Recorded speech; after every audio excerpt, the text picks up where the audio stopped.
Welcome to Firebrand Hot Topics on T+1.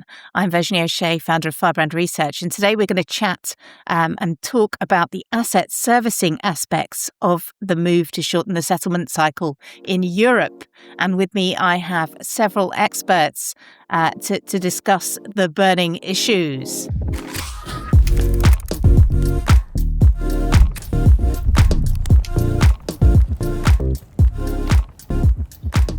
Why do you think the industry isn't talking about the asset servicing impacts of T+1 as much as the other aspects of the move, Mike?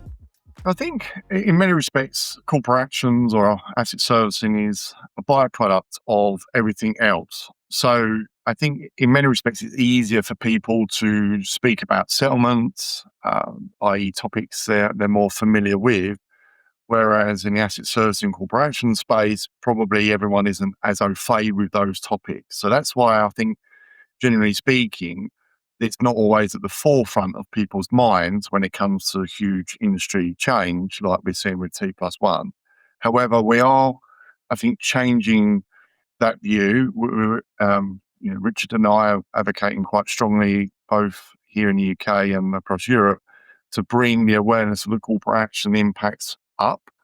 And I think, generally speaking, that is having a positive effect. There's certainly more awareness. It's certainly on the agenda now, which is great to see.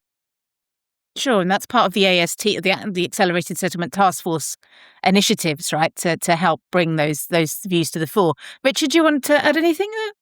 Yes, so one thing I will say is in industry engagement, there does seem to be a more focused audience on asset servicing than what there was, say, 12 months ago. And this is good. I think people are realizing this isn't just about settlement, and that couldn't be more true. Sure. Martin? Absolutely. I'd agree with both Richard and Mike. I think because everyone's seen T+1 as being a real settlement-based feature, and that's happening every day, hundreds, thousands of transactions per day, that's where the focus has been. They're not seeing asset servicing because they only happen on an ad hoc basis. They've got a specific timetable they run to, etc. And therefore, they're not happening day in, day out. So yeah, I agree with the two gentlemen in the room, is that absolutely the focus needs to be brought up. And I think it is. Certainly internally, we're having those conversations and realizing, we need to look at that from a receiving agent's perspective as well. Sure, awareness raising's an important part.